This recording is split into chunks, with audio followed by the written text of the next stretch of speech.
Bonjour Conrad, et merci d'avoir accepté de faire cette interview ici au sein même du Festival pour l'école de la vie. Donc dans un premier temps, est-ce que vous pouvez nous dire qu'est-ce que vous faites dans la vie? Qu'est-ce que je fais dans la vie? D'abord bonjour. Je me dédie, on va dire, à éveiller et ouvrir les cœurs et les consciences. C'est-à-dire que je me dédie vraiment, dans cette période de changement, à aider les gens à aller vers eux-mêmes. C'est-à-dire à trouver en eux, vraiment en eux, les réponses, la guidance nécessaire, c'est-à-dire se reconnecter à son être-té, se reconnecter vraiment à qui est chacun dans son individualité, au-delà de la personnalité. Et voilà, donc c'est vraiment ce que je fais aujourd'hui, entre autres, à travers des conférences, des cercles, des retraites et à travers les livres que j'écris. Super. Vous parlez de cercles, c'est quoi, des cercles de parole du coup? Je n'emploierai pas le terme parole, mais ce sont des cercles où on va vers soi. C'est des cercles où les gens viennent avec tout leur bagage. Et ce sont des cercles où on va vraiment en profondeur vers soi. C'est-à-dire qu'on va apprendre à dépouiller certaines choses, dépouiller des choses qui nous sont peut-être plus nécessaires. Et alors les cercles sont des cercles un peu plus complets qu'un cercle de parole simple. D'accord. Et c'est destiné aux adultes principalement? Oui, enfin, à tous ceux qui le souhaitent en tout cas. D'accord. Mhm. Et justement, votre rapport après à l'éducation, pour vous, comment est-ce que vous voyez l'éducation à l'heure actuelle? Alors aujourd'hui, l'éducation telle qu'elle est, elle est un petit peu obsolète. Elle n'est plus efficace dans cette période de changement. On a appris à l'être humain, on lui a appris à travers ces formes d'éducation-là, on lui apprend la dualité. On lui apprend à se comparer, à s'identifier, à se positionner sur une échelle de valeur. On lui apprend aussi à être en compétition avec l'autre. On lui apprend d'être meilleur qu'eux à travers des notes matérielles, à travers des choses matérielles. On apprend aussi à l'enfant, je dirais, à aimer ou être aimé de façon conditionnelle. Je t'aime à condition que tu réussisses. C'est un petit peu ça. Aujourd'hui, cette forme d'éducation a mis l'être humain dans une espèce de dualité intérieure et elle n'est plus du tout adaptée à cette nouvelle humanité émergente. C'est pour ça que c'est important de changer ces formes d'éducation-là. On n'en est plus là. Et c'est important aussi que les gens comprennent qu'il n'y a pas que les enfants à éduquer. Il y a toute une éducation à ramener aussi chez les adultes. Hein? Les enfants, ils ne sont pas là juste pour être des enfants aux ordres des parents ou des professeurs. Les enfants sont là aussi pour nous enseigner des choses. Quelquefois, ils appuient profondément sur des choses qu'on n'a pas encore vues en nous. Et ils sont là comme des éveilleurs aussi. Donc, il n'y a pas de professeur et d'élève là. C'est chacun. On est à la fois l'enseignant et l'élève.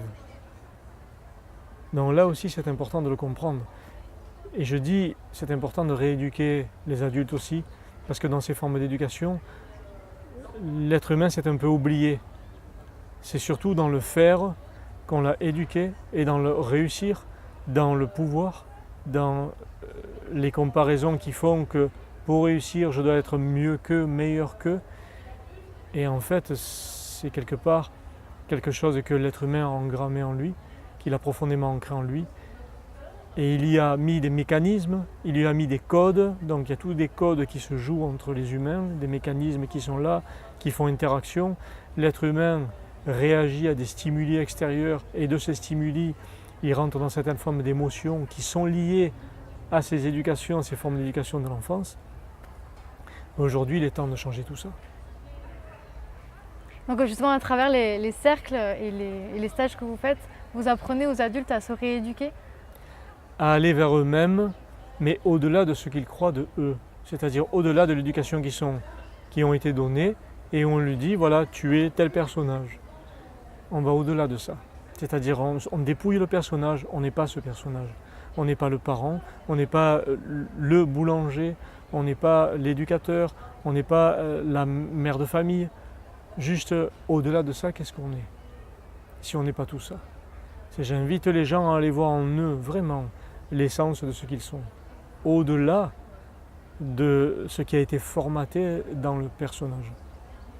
Super. Est-ce que après enfin, comment est-ce que vous voyez plutôt l'éducation des enfants après, l'éducation idéale, enfin l'éducation de demain? L'éducation de demain, je la vois comme quelque chose de sacré. Que les enfants, plutôt que d'apprendre à être le meilleur à l'école et avoir la meilleure note, qu'ils apprennent à se connecter aux arbres, à la nature, qu'ils apprennent à communiquer avec les animaux, qu'ils apprennent la télépathie, qu'ils apprennent à écouter leur intuition. Parce qu'on n'apprend pas ça à l'école, hein. L'intuition. On te dit, tu vas aller te présenter à telle entreprise, il va falloir que tu montres quelque chose de toi. Et si on développe notre intuition, on n'a plus besoin de faire ces démarches. Donc apprendre aux enfants à écouter toutes leurs capacités extrasensorielles, à voir au-delà de ce qui est vu, à entendre au-delà de ce qui est entendu et à percevoir, toucher au-delà de la matérialité. Je pense que c'est important que les enfants puissent se reconnecter à l'ensemble, à ce tout, parce qu'il y a quelque chose de sacré qui nous est donné ici. L'enseignement à travers la nature nous donne des enseignements à chaque instant. Autant que dans la rue, on peut aller dans la rue, croiser quelqu'un qui va nous donner un enseignement aussi. Mais on a tout à portée de main. La vraie école, c'est pas quand on rentre à la maternelle et après on rentre progressivement dans les autres classes. La vraie école, c'est quand on arrive au monde. On est là, c'est une école. Une école qui est puissante et qui perdure dans le temps. On a toujours quelque chose à apprendre. Donc moi, la nouvelle éducation, je la vois comme ça.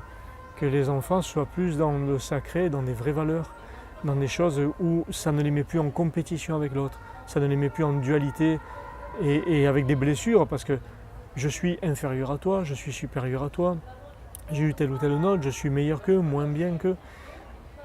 Une forme d'éducation qui ne les met plus dans ces formes de dualité-là. Et on verra l'humanité s'emporter beaucoup mieux. Super. Est-ce qu'il y a des activités enfin, ou des méthodes, des pratiques justement qui peuvent aider à cette reconnexion? Alors à la fois il y a des milliers de pratiques et à la fois il n'y en a pas. La vraie pratique, elle vient du cœur.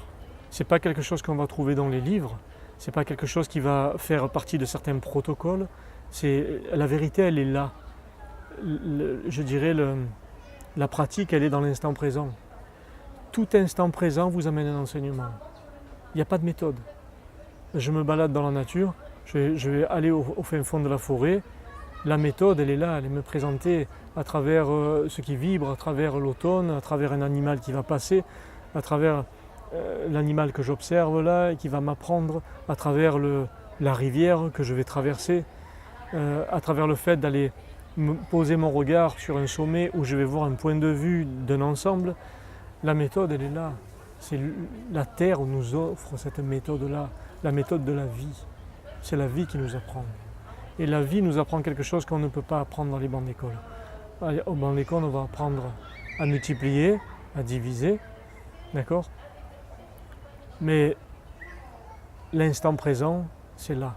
C'est dans la nature, il n'y a pas plus vrai que ça. L'instant présent. Tout nous enseigne dans l'instant présent. Et ça nous enseigne quoi? Ça nous enseigne à chaque instant à aller plus profondément vers nous-mêmes. Tout le temps. Ouais, c'est apprendre à être ouvert en fait à tout ce qui nous arrive. Ouvert à tout. Être conscient, déployer sa conscience et être à l'écoute de tout ce qui se passe. Ça c'est l'enseignement suprême. Ouais, super. Et justement là on est dans le festival pour l'école de la vie. Est-ce que pour vous c'est important justement d'avoir ce partage entre parents, enseignants, enfants même C'est plus qu'important, je dirais que c'est primordial dans cette période de changement. Il n'y a pas plus primordial que ça. C'est important que les parents et les professeurs et les enseignants s'ouvrent à autre chose, plutôt qu'ils restent enfermés dans leur protocole et dans ce qu'ils ont appris, qui est quelque chose de valable pour un temps, mais qui est très limitant quand même aujourd'hui. Donc il est temps que les grands s'ouvrent à vraiment quelque chose qui leur est présenté maintenant, une opportunité à faire encore davantage grandir l'humanité, pour basculer vers quelque chose d'autre, pour renaître à quelque chose de nouveau. C'est important, on rentre dans une nouvelle ère là. C'est plus l'ère de la matérialité, c'est l'ère de l'intangible. On rentre là-dedans. Donc c'est important que les gens s'ouvrent à ça. Vous pouvez nous dire justement l'ère de l'intangible exactement, qu'est-ce que ça signifie? Jusqu'à maintenant, l'être humain a excellé dans la matérialité. Il a inventé de nouvelles technologies, c'est très bon pour communiquer, mais il a inventé des tas de choses aussi. Il a fait l'expérience. Hein, il a fait de la Terre un gros laboratoire. Seulement, dans cette expérience-là, on a oublié les grandes valeurs des anciens peuples.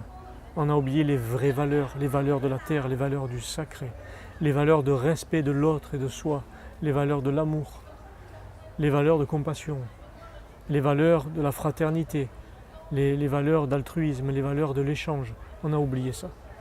Aujourd'hui, on est dans une ère qui va basculer vers l'intangible, c'est-à-dire se réouvrir à nos connexions, se réouvrir à nos capacités extrasensorielles, à nos capacités innées à communiquer avec tout, à être relié à tout, à être relié à l'autre et pouvoir communiquer avec l'autre sans avoir de téléphone portable.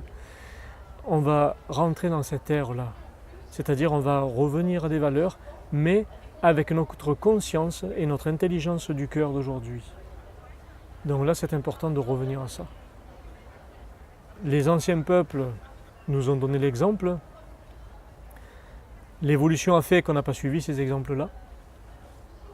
Aujourd'hui, avec ce que l'on a mis en place, on peut toujours retourner à ses vraies valeurs, sans pour autant se détacher du matériel, mais du moins en étant non attaché au matériel. C'est-à-dire l'être humain a fait un petit peu sa glorification à travers le matériel qu'il peut posséder. Aujourd'hui, il est temps que l'être humain puisse être dans le non-attachement du matériel. Ça ne veut pas dire ne pas en profiter, ça veut dire être dans le non-attachement. Et je dirais même mieux, la matière aujourd'hui, pour moi à mon sens, on peut s'en servir pour manifester l'amour. J'explique. Un musicien, il prend une guitare, ou un peintre va prendre un pinceau, ou un chanteur va prendre un micro, et à travers la matière, le pinceau, la guitare, un instrument, le chant, à travers cette matière, on va pouvoir manifester notre amour. C'est ce qu'on fait. Quand je prends une guitare, je manifeste une forme d'amour. Quand je peins un tableau, je manifeste mon amour à travers la matière. Eh bien, on peut se servir de la matière pour manifester l'amour qui est en nous. Mais sans pour autant être dans l'attachement de la matière. De toute façon, tous les êtres humains prochainement qui seront toujours attachés à la matière, ça va être très douloureux. Parce que c'est plus la vérité. Ça ne l'a jamais été, mais encore moins aujourd'hui. Alors la matière, oui, quand on a l'abondance, c'est bien. On peut profiter de cette abondance. On profite des nouvelles technologies pour échanger, par exemple là comme on le fait. Mais ça ne veut pas dire pour autant qu'il faut y être attaché. Super, c'est un super message. Merci. Merci. Et j'avais une dernière question pour vous, c'est quoi l'école de la vie? C'est là, c'est ça. L'école de la vie, c'est ça, c'est chaque instant. L'école de la vie, c'est ce festival, c'est ce que Julien a mis en place, mais c'est l'école de la vie. Comme je l'ai dit, la vie, à chaque instant, elle nous donne un enseignement. C'est ça l'école de la vie. Bienvenue. Merci. Et est-ce que vous aimeriez rajouter quelque chose peut-être? Un message à faire passer? Je dirais, il est temps que chacun puisse retrouver sa noblesse. Dans le respect, dans l'amour de ce qui est, dans l'amour de soi. Il est temps que l'être humain puisse retrouver sa noblesse. De par ses modes de consommation, de par ses modes de comportement, de par ses modes de pensée, de par ses modes d'action.